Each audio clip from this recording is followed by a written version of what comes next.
যেমন ফেরাউন, সে হামানকে বলেছিল, হামান ইবনিলি সারহাল লাআল্লি আবলুগুল আসবাব আসবাবাস সামাওয়াত ফাআত্তালিআ ইলা ইলাহি মূসা, তুই সিঁড়ি বানা, আমি উপরে উঠব, আমি উপরে উঠে মূসার ইলাহকে খুঁজতে শুরু করব। ওয়া ইন্নী লাযুন্নুহু কাযিবা, আমি তো তাকে ভুয়া মনে করি, মিথ্যাবাদী মনে করি। সেই হাদিসে আছে ইয়াজুজ মাজুজ আসার পরে, দুনিয়ার মধ্যে গণহত্যা চালানোর পরে এক পর্যায়ে তারা বলবে, লাকাদ কাতালনা মান ফিল আরদ, পৃথিবীবাসীকে তো মেরেই ফেলেছি। কারণ নবী ঈসা একটা পাহাড়ের পেছনে আত্মগোপনে থাকবেন, জাবালুল খামার, আল কুদসের পার্শ্ববর্তী পাহাড়। তাদেরকে খুঁজে না পেয়ে তারা ভাববে পৃথিবীতে কেউ বাকি নাই, সবাইকে তো মেরে শেষ করে দিয়েছি, হাদিসের শব্দ। এখন তারা বলবে হালুম্মা ফালনাকতুল মান ফিস সামা, আয় এবার আসমানওয়ালারেও মেরে ফেলি। এখন পিঠ থেকে, তুনির থেকে তীর বের করে আসমানে ছুঁড়ে মারবে। আমার আল্লাহ যেহেতু ছাড় দেন, আল্লাহ ফেরেশতাদেরকে পাঠিয়ে দিবেন, ওদের তীরের মাথায় রক্ত মাখিয়ে আবার ব্যাগ পাঠাও। তো তীর একবার মারলে তো আর মঙ্গল গ্রহে চলে যায় না, কিছু দূর যাওয়ার পর আবার দুনিয়াতে কামব্যাক করে। এখন তীর মারবে, তীর যখন ফিরে আসবে এরা তো মহা খুশি, রক্ত আসলো কোত্থেকে, আন্দাজে ঢিল ছুঁড়েছি, কাম তো দেখি হয়ে গেছে, আসমানওয়ালা শেষ, আল্লাহ শেষ, ফেরেশতারাও শেষ, এবার কে আমাদেরকে মারে। এভাবে যখন উল্লাসে ফেটে পড়বে তখনই আল্লাহর আযাব চলে আসবে।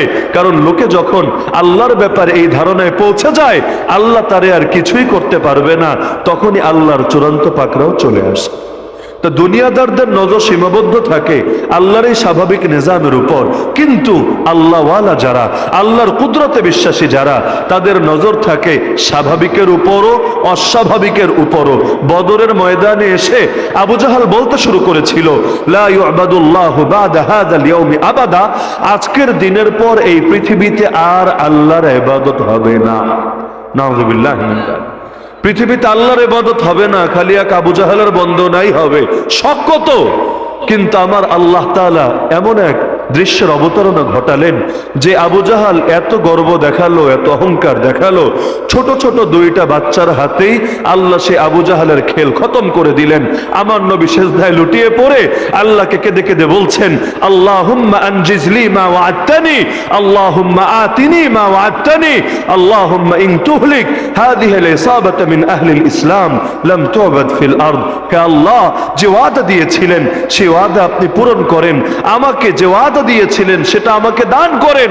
আজকে যদি মুসলমানদের এই ক্ষুদ্র কাফেলাকে আপনি শাহাদাত দান করেন, এই পৃথিবীর বুকে আর কোনোদিনও আপনার ইবাদত হবে না। একদিকে আবু জাহালের স্বপ্ন, আরেকদিকে আল্লাহর রাসূলের দোয়া। আবু জাহাল ভেবেছিল আর এই ময়দানে কে হারাবে আমাদেরকে? মুসলমান সংখ্যায় 3 গুণের চাইতেও বেশি কম, অস্ত্রশস্ত্র তো নাই বললেই চলে, ঘোড়া মাত্র 2টা, তরবারি মাত্র 1টা, কি দিয়ে মোকাবেলা করবে? ওদিক থেকে তার মক্কার সাথীরাই তারে বলছে, বেটা যুদ্ধ করার দরকার নাই, আমরা তো নিরাপদে চলে এসেছি, তুইও ফিরে আয়। আবু জাহাল বলে, না না, আমি ফিরে যাব না, 3 দিন এখানে থাকবো। যদি মোহাম্মদ লড়াইয়া আসে কচুকাটা করে ফেলবো, আর যদি না আসে গোটা আরব জানবে মুসলমানরা কাপুরুষ, মুসলমানরা ভীরু, মুসলমানরা তো আমাদের সামনে ময়দানে সাহসী করে না। কিন্তু মৃত্যু তো মানুষকে টেনে টেনে নিয়ে আসে, এটা তো সে জানে না। আজকালকার ইহুদিরা যেমন জানে না, বসে বসে স্বপ্ন দেখছে জেরুজালেম তাদের রাজধানী হবে, কিন্তু উল্টো তো হতে পারে, আমার আল্লাহ চাইলে গোটা জেরুজালেম তাদের গোরস্থানেও পরিণত হতে পারে। তা দুনিয়ার লোক তো তাদের মস্তিষ্ক দিয়ে চিন্তা করে, আল্লাহর কুদরতের ব্যাপারে গাফেল হয়ে থাকে। তো সে ভেবেছিল এই ময়দানে আমাদেরকে কে হারাবে, কিন্তু আল্লাহ তাআলা এমন হারিয়েছেন, ওদের 70টা মাথা কাটা গেল, আর 70টা বন্দী হয়ে মুসলমানদের হাতে চলে আসলো। আল্লাহ তাআলা মুসলমানদেরকে বলছেন, ফালাম তাকতুলুহুম ওয়ালাকিন্নাল্লাহ কাতালাহুম, তোমরা মারো নাই, মেরেছেন তা আল্লাহ নিজে, তোমরা মারবা কি দিয়ে?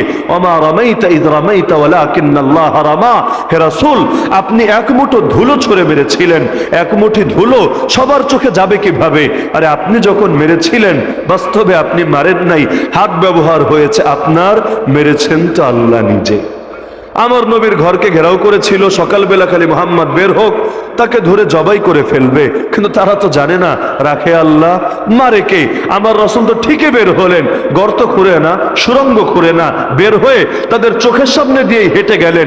নবীকে জবাই করবে দূরের কথা, গ্রেফতারি তো করতে পারলো না, গ্রেফতার করবে দূরের কথা, নবীকে তো দেখতেই সক্ষম হলো না। এক মুশরিক নবীর গর্দানে তরবারি ধরে বলেছিল, মাইয়াম নাউকা মিন্নি ইয়া মুহাম্মদ, হে মুহাম্মদ তোরে কে বাঁচাবে আমার হাত থেকে? তাও নিজের তরবারি না, নবীর তরবারি। নবী বাবলা গাছের ডালে তরবারি রেখে বিশ্রাম করছিলেন, এই সুযোগে নবীর তরবারি নিয়েই নবীর গর্দানে ধরে বলে, তোরে কে বাঁচাবে আমার হাত থেকে? পাগলে ভেবেছে নবীরে বাঁচায় সাহাবীরা, কিন্তু বাঁচানোর মালিক তো একজনই, নাম তার আমার রাসূল। খালি একটা শব্দই বললেন, কোনো বাক্য না, জাস্ট একটা ওয়ার্ড, আল্লাহ। এই শব্দ শোনার সঙ্গে সঙ্গে থরথর করে হাত কাঁপতে শুরু করলো, তরবারিও হাত থেকে পড়ে গেল। নবী মুসা আলাইহিস সালাম তার বাহিনী নিয়ে যখন পালাচ্ছিলেন, সমুদ্রের কিনারে গিয়ে উপস্থিত, ফালাম্মা তারা আল জামআন, এবার সামনে তো সমুদ্র, পেছনেও দেখছে ফেরাউনের বাহিনী, দুই বাহিনী এখন মুখোমুখি। এখন কি হবে? একদিকে দুশমন আর একদিকে সাগর, যাবেটা কোথায়?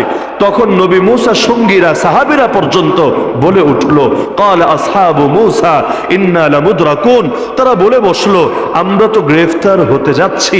তাকিদের সাথে ইন্না লামুদরাকুন, নিশ্চয়ই আমরা গ্রেফতার হয়ে গেলাম।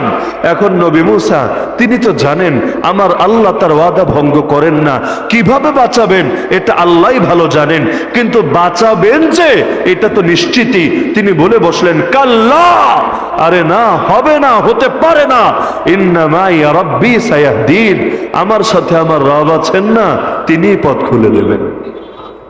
আমার আল্লাহর দুই নিজামই তো আছে আমাদের সামনে। এক নিজাম স্বাভাবিক নিজাম, স্বাভাবিক নিজামে আপনি অতীতের কোরআন মাজিদ যারা একটাবারও জীবনে পড়ার সুযোগ পেয়েছেন, একেবারে সকল নবীর ইতিহাস সামনে রাখেন, দেখবেন সকল নবীর ক্ষেত্রে আল্লাহর নিজাম এটাই ছিল। সকল নবীর উপর জুলুম হয়েছে, সকল নবীকে পরীক্ষা দিতে হয়েছে, সকল নবীকে কষ্ট করতে হয়েছে, সকল নবীকে গালি খেতে হয়েছে, সকল নবীকে সমালোচিত হতে হয়েছে। আল্লাহর কোরআন বলছে, ওয়াকাযালিকা জাআলনা লিকুল্লি নাবিয়্যিন আদুওয়াম মিনাল মুজরিমিন, আমি আল্লাহ প্রত্যেক নবীর জন্য অপরাধীদের মধ্য থেকে শত্রু বানিয়ে রেখেছি। বন্ধু বানান যিনি, শত্রু বানান তিনি। বন্ধু বানান শুকরিয়া পরীক্ষা করার জন্য, শত্রু বানান সবরের পরীক্ষা নেওয়ার জন্য। লিয়ালামাল মুমিনিন ওয়া লিয়ালামাল্লাযীনা নাফাকু, বদরে মুসলমান বিজয়ী, 70 কাফের নিহত। উহুদে মুসলমান বিজয়ের পর পরাজিত, 70 মুসলমান নিহত তথা শহীদ। এক বছরের ব্যবধানে চিত্র সম্পূর্ণ উল্টে গেল। কেন? মূল কারণটা কি? আল্লাহ অনেকগুলো কারণ তুলে ধরেছেন কোরআনে, এর মধ্যে একটা কারণ বলেছেন,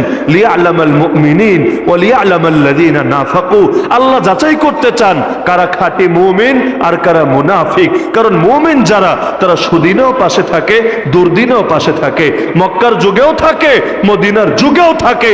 মক্কার যুগ তো মাইর খাওয়ার যুগ, জুলুম সওয়ার যুগ, 13টা বছর নবী মাজলুম হলেন। মক্কার যুগে মুসলমান কম ছিল, এটা সহি, কিন্তু একটা মাত্র মুনাফিকের নামও আপনি আমাকে দেখাতে পারবেন না। কিন্তু মদিনার যুগ সুখের যুগ, সুদিন।